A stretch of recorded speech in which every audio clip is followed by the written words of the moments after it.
The World Bank's mission is to reduce the poverty and share prosperity. These are the two aspects of what we do at the World Bank. For any new project and country you start to work on, you really need to do a lot of a background study. You need to understand the political situation in the country. You need to understand the demographic condition and what the population you are dealing with. I studied the education policy planning at Harvard. So I did my summer intern at the World Bank and gradually was introduced and recruited by the World Bank. After 2 years at the World Bank, I realized I wanted to get some private sector experience. So I left the World Bank. I joined Ernst & Young Consulting and I worked for them for 2 or 3 years and realized my passion still was on development. So I went back to the World Bank and started everything over again. And since then, I have been working at the World Bank. So I'm working on 3 countries. I'm trying to work with the governments and agencies and help them to figure out what we can do to make the higher education more relevant to not just the labor market, but also to the national development. The World Bank works with the government. The World Bank does not work with a particular institution or organization. We usually look at the country's development plan and strategy and what is the priority, and then sit down with the government to have a discussion what we can do to support the government through kind of a partnership. I work in the sector of education. So we will do from the early childhood, which you will hear a little bit later, all the way to postgraduate, basically. The context is changing. We all know we have cellular phone, we have tablets. So now we have students coming to the classrooms. It doesn't matter at what level, they already have some access to this huge body of knowledge and information. So that presents a challenge to teachers and professors, how they can guide students and help them to learn. And instead of traditionally just to sort of passing on the knowledge. Institutional change is a long process.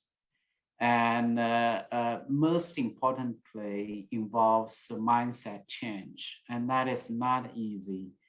Not just you say, okay, here is, what's done in Brazil, and it's quite successful. And let's just move that to, let's say, Egypt.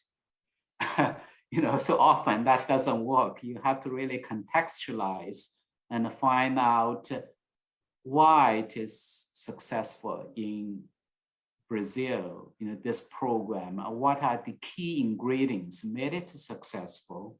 And then we will see whether there are such conditions and ingredients in place in Egypt.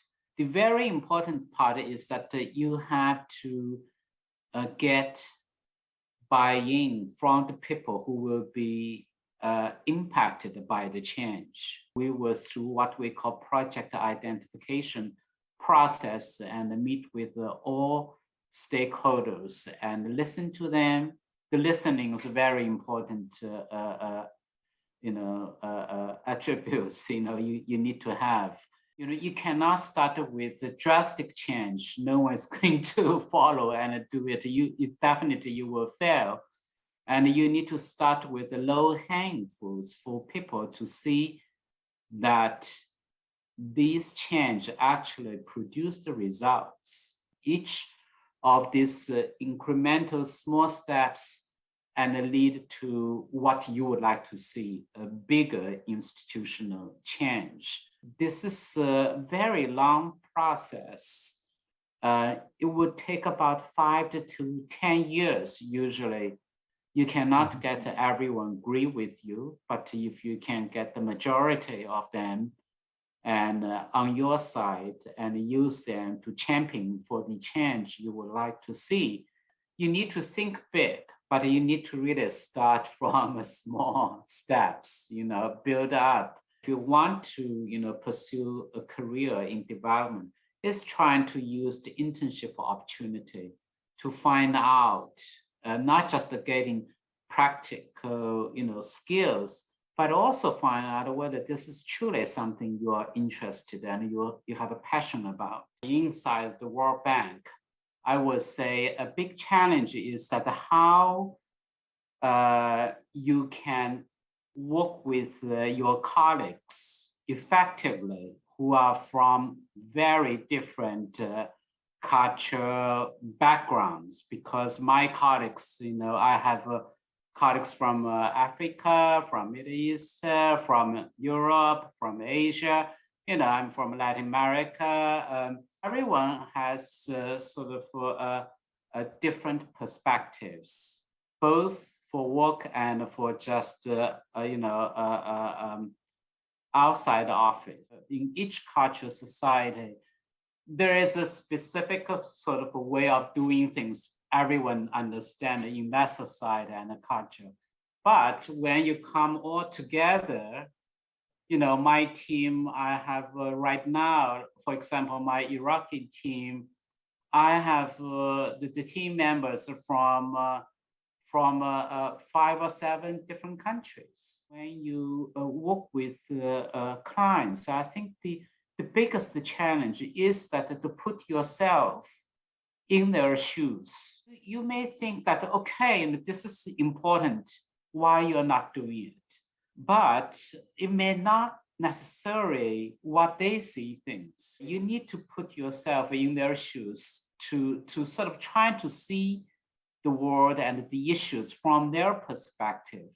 Then you will find a common language.